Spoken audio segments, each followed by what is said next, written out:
नमस्कार, मैं हूं अनुज। आज के मुख्य समाचार में आपका स्वागत है। ईवी को प्रोत्साहन के लिए सरकार लाएगी नई नीति। सरकार इलेक्ट्रिक वाहनों यानी ईवी के लिए अलग से मैन्युफैक्चरिंग नीति लाने जा रही है।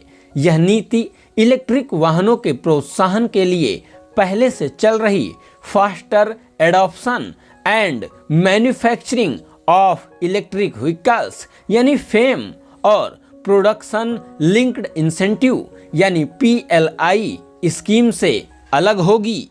सरकार नई नीति लाकर ईवी मैन्युफैक्चरिंग की सबसे बड़ी अमेरिकी कंपनी टेस्ला और वियतनाम की ईवी कंपनी विनफास्ट को भारत में निवेश के लिए लाना चाहती है।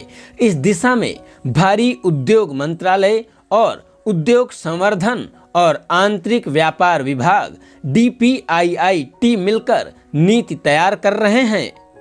ईवी प्रोत्साहन के लिए पहले से चल रही नीति के समर्थन से वर्ष 2023 में इलेक्ट्रिक वाहनों की कुल बिक्री में वर्ष 2022 के मुकाबले 50% की बढ़ोतरी हुई है।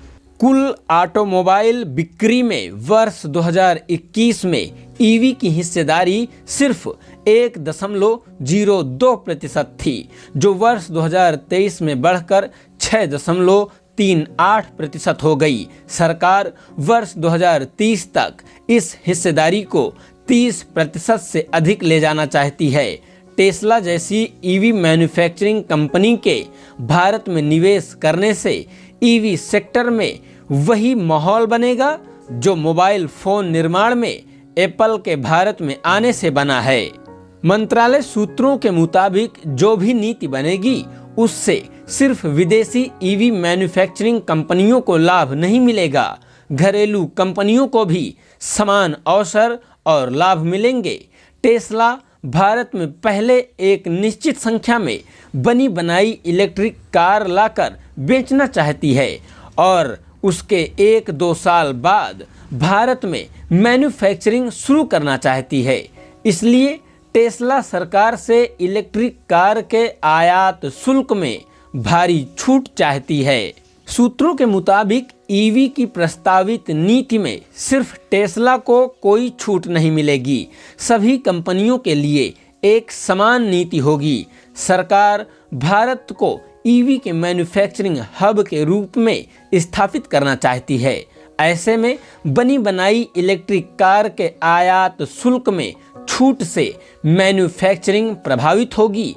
एक और विकल्प पर विचार चल रहा है कि टेस्ला से बैंक गारंटी ली जा सकती है कि एक निश्चित समय के बाद अगर वह भारत में मैन्युफैक्चरिंग शुरू नहीं करती है तो उससे आयात शुल्क का लाभ वापस ले लिया जाएगा। फेम 3 में 10,000 करोड़ का आवंटन कर सकती है सरकार नए वित्त वर्ष 2024-25 में फेम 3 शुरू कर सकती है। फेम 2 की अवधि इस साल मार्च में खत्म हो रही और इसके साथ ही इलेक्ट्रिक दोपहिया व बसों की बिक्री पर मिलने वाली सरकारी सब्सिडी समाप्त हो जाएगी। सूत्रों के मुताबिक नए वित्त वर्ष में सरकार फेम 3 के लिए 10,000 करोड़ रुपए का आवंटन कर सकती है। फेम 3 में दोपहिया वाहन और बस के साथ ट्रक व अन्य कॉमर्शियल वाहनों की बिक्री पर भी सब्सिडी दी जा सकती है। इसकी मुख्य वजह यह है कि इलेक्ट्रिक कॉमर्शियल वाहनों के इस्तेमाल में बढ़ोतरी से प्रदूषण कम होगा और डीजल की खपत कम होने से बाद में पेट्रोलियम पदार्थों के आयात में भी कमी आएगी।